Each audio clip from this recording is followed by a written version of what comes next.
tere poisid ja tüdrukud, selles videoõppetükis vaataks, kuidas siduda PowerQuery abil omavahel erinevaid andmeid. Et kui mul on tabel, kus on tellimused ja kus on näha ka klient ja müügiesindaja kood, aga seda infot siin ei ole, soovides seda infot võtta kokku töötluse jaoks ühte tabelisse, tean, et mul on olemas klientide nimekiri andmebaas, kus need pärinevad, need infot PowerQuery jaoks, müügiesindajad näiteks. See sõltub kõik sinu võimalustest, aga igatahes alustan ma siis sellest, kui mul on teada, kus mul andmed asuvad, et liigun oma Excelis andmed lindi peale ning leian siit nupu too andmed, kust otsin üles selle õige just valiku, et kas mul finantsinfosüsteemist, otse andmebaasist, otse veebist, praegusel juhul siis lihtsuse huvides, et oleks vaadeldav kõige kergemini tabelist ja vahemikust. Kõik need tabelid on kokku toodud see ühte Exceli faili praegu erinevatele lehtedele. Nii et vahemikust, kõik need on ka tabeliks tehtud, need hulgad, ehk siis lisatud tabeli liidestusena, mis tähendab seda, et kui see tabel, mille nimi siin on müük, nagu siia ka tekkis PowerQuery'sse juba nähtavale, et siis selle poole pöördudes hiljem jälle uuendatakse hulka, ka siis, kui mulle siia lisandub 11, 12 müügiesindaja. Vot nii, aga müügiesindajad said siia sisse, siin mul tundub midagi transformeerida, muuta vaja ei ole. Mingit veergu ka lisada ei taha, ehk siis see töö, mis PowerQuery's ka ikkagi tehakse, on vajadusel andmete korrastamine, täiendamine, või siis ka juurde genereerimine, siin on ka veeru lisamise variandid, eks ju. Aga siis saime müügi siia paika ja see müüki ma otseselt ei hakka tooma sisse oma andmehulka, vaid loon temaga ühenduse. Nii, siin aitab mind Excel kohe kaasa ka, et tehti mulle siia päringud ja ühendused paan vasakule, et ma näeksin, mis mul toimub ja mis temaga on, et toimub justkui laadimine. Sellega on hästi, läheme kliendid tabelisse, toome siit siis ka, ma liigun tabeli sisse, siis saab Excel kenasti aru, mis on minu soov. Nii, ja kui kliendid tabel siia ka on välja joonistunud, siin samuti arvuformaat on õige, see on tekst, kõik on jälle tore. Võib-olla teatud mõttes tahaksin seda OÜ-d tõsta tahapoole, et oleks võib-olla silmalt kergem haarata ettevõtte nime, aga praegu on neid siin nii vähe ja nii või naa on nad tähestiku järjekorras, vaatamata algusele OÜ, aga lihtsalt visuaalselt. Nii, hästi, ja selle andmehulgaga siis samamoodi loo ühendus, hästi, ja kus mul siis tellimused on siin, võtame jällegi tabelist sissetoomise, läheb natukene aega, kui see dialoog siin sõltub jah siis andmete kogusest, arvuti kiirusest ja kõigest muust. Nii, tehtud ta saigi, teen ta siin natukene suuremaks ka. Ja siin nüüd on vaja võib-olla natukene andmeid korrastada, sest kuupäev PowerQuery jaoks on praegu kohe esitatud koos kellaajaga, seda mul siin ei ole, parandan selle ära, et tahan ainult näha kuupäeva, iga tegevus, mis ma teen, fikseeritakse ka kenasti siin paremas servas, et näed, muutsin tüüpi, et hiljem võib-olla muudan veel kuskil tüüpi, siis tekib olukord, kus äkki oleks olnud mul nüüd vaja, et tagantjärele oleks kell maha, ma ei tea, näiteks niimoodi, et see minu jaoks ütleb päris palju ja kirjutan siia veel vajadusel ka pikema kirjelduse juurde, et ka nii-öelda järeltulijad, kes seda faili töötlevad, saaksid aru võib-olla ja saaksid siit nimekirjast neid tegevusi, mis on tehtud, kas nende järjekorda muuta või ka kustutada, miks mitte. Nii, mis siin veel on, hind on olemas, kogus on ka ilusti arvuline väärtus. Siin võiks ju tegelikult teha selle tegevuse, et arvutame siis siia välja selle tehingu summa ka.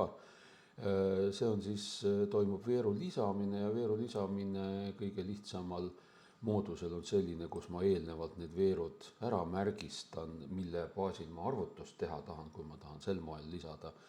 Ja arvutuse puhul on siis oluline, mis järjekorras ma teda teen, et kui oleks vaja teha lahutustehed, siis loomulikult tuleks valemi esimene element esmalt välja valida ja seejärel kontrollklahvi all hoides juba järgmine element.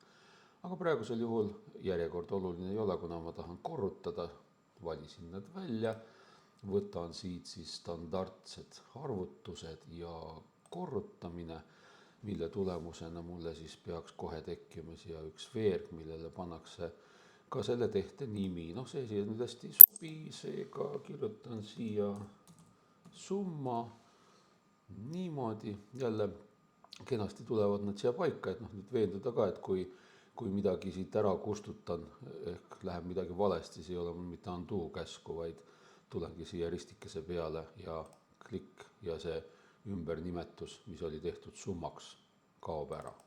Noh, aga panen ta siia ikkagi kenasti tagasi. Nii, ja nüüd on siis aeg asuda ühendama neid andmeid. Seda saan siis teha avalehe kaudu Power Query dialoogis ja leian siit nupu liida päringud. Huvitabki mind just nimelt see liida päringud praegu ja veendun, et siin õige üleval on mul kenasti see tellimuste tabel. Tellimuste tabeli tahan siduda klientide tabeliga. See oli nüüd mingi graafikakaardi apsakas, ta peaks ikka kohe sinna kõrvale tulema, hea küll, trikitab mul pisut. Siin siis see valik ja nüüd ma pean ära märkima esimeses tabelis ja teises tabelis, mis asjad omavahel korreleeruvad, ehk mis numbrile vastab.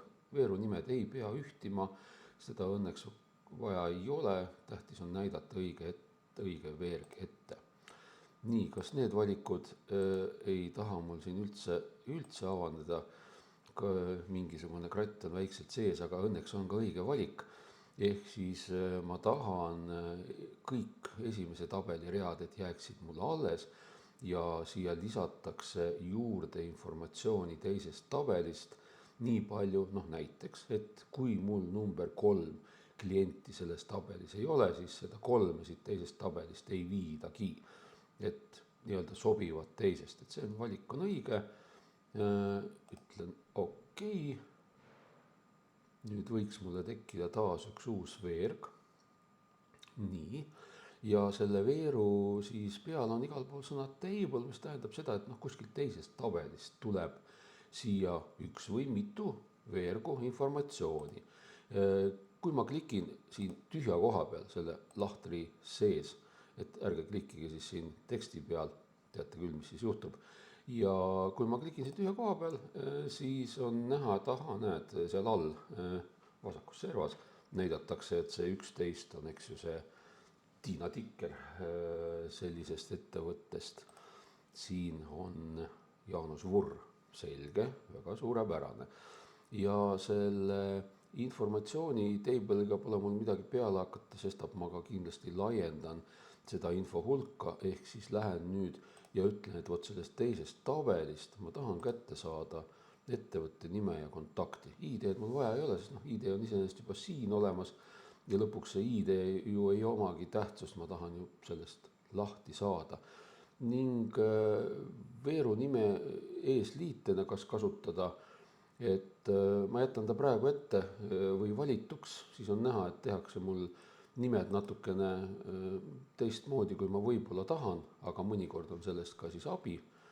Nii, ja lükati mulle siia siis lahti need kliendid, ettevõte ja kliendid, kontaktid, ehk siis ta võttis minu tabeli nime kliendid ja lisas seal oleva veeru pealkirja ette. Nii et noh, tegelikult ongi ülearune info, et mul on siia vaja ettevõte, noh, et ma saan aru küll, et on kliendi ettevõte ja teisest teen siia kontakti, et siis on selge, et see on nii-öelda kliendi kontakt. Ja loomulikult, kui nad nüüd on ebasobiva koha peal, siis ma tõstan nad õigesse kohta oma andmete sees, nii nagu mulle paremini sobib. Nii. kontakti tõstan siis siia näiteks kliendi järele. Ja kuna nüüd on see info siin olemas, siis tegelikult ei ole mul seda kliendinumbrit ju siia enam üldse vaja. Noh, kui tuleviku arvutuste jaoks mingit tähtsust minu jaoks ei oma. Võib-olla on vaja, aga hetkel tundub, et võiks ära kustutada. Nii, ja nüüd on veel müügiesindaja veerg, selle siis samamoodi võtan siit avalehele liida päring ja märgistan ära, et siit tabelist ME ja müügitabelist ID.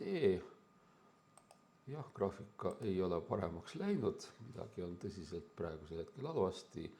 Ikka juhtub, oleme sellest üle, õnneks on valikud õiged, ei pea hakkama siin mõtlema, kuidas seda korda saada ja teen seose ära.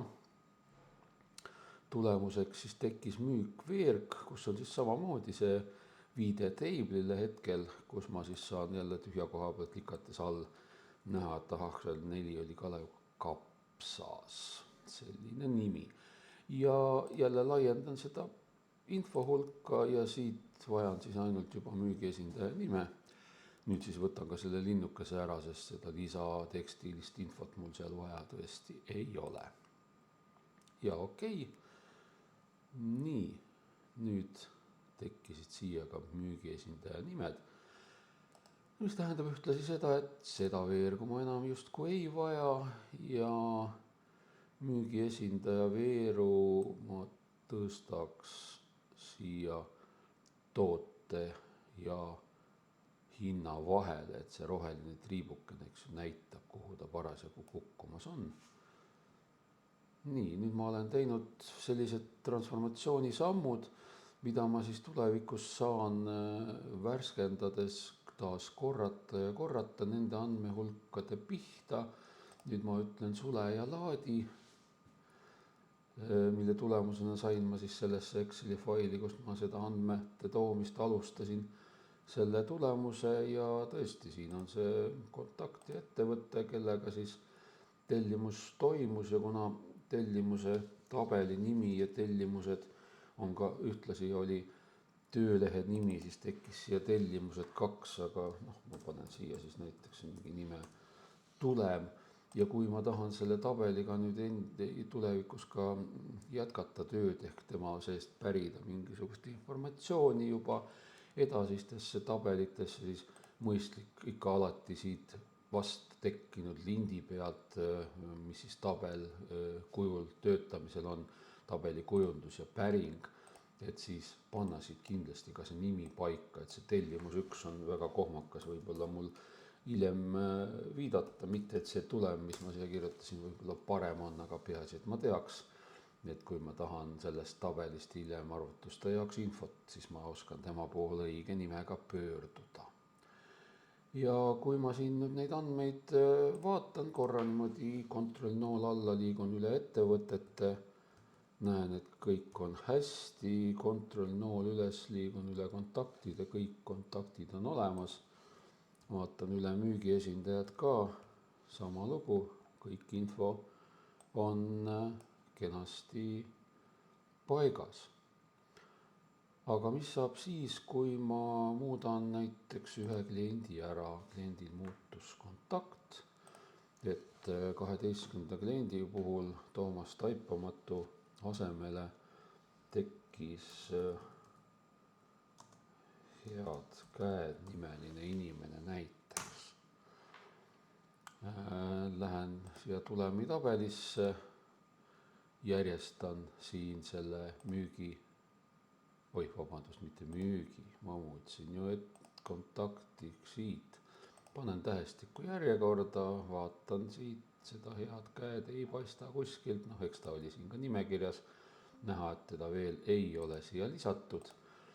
Teen parema nupuga kliki oma tabeli sees, ütlen värskenda või lähen siis andmed lindi peale, eks ju, võtan siit, värskenda kõik ja vaatame, kas nüüd Head Käed on siia tekkinud ja kenasti täitsa olemas. Seega info toodi siia juurde. Vaatame veel, keegi täidab mul tellimuste tabelit liigun siia päris lõppu, tal tuleb siia 25.03.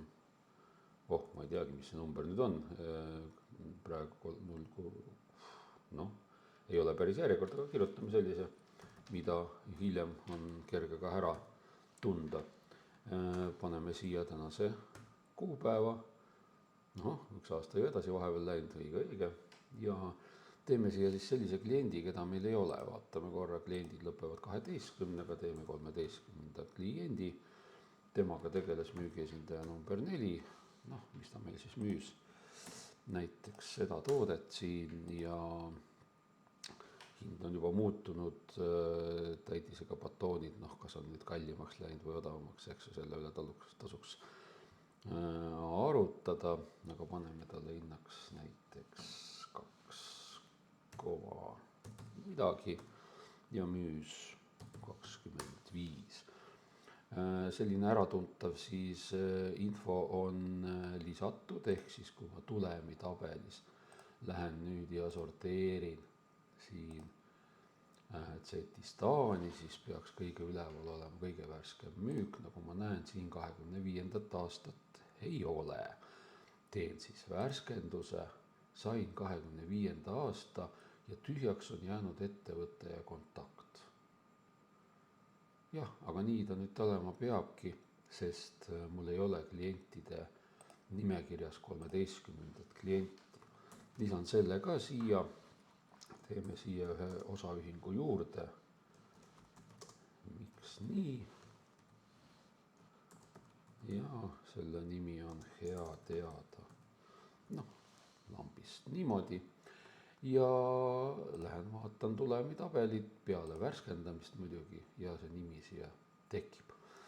Seega on mul nüüd mitme muutuva tabeli peal päring, mis moodustab mulle omakorda dünaamiliselt muutuva sisuga tabeli, mida küll jah, tuleb siin värskendada teatud hetkedel ja sellega on andmed ühes kohas koos, et neid juba natukene teistmoodi edasi töödelda. Kasutage PowerQuery't nii andmete teisenduseks kui kokkupanemiseks.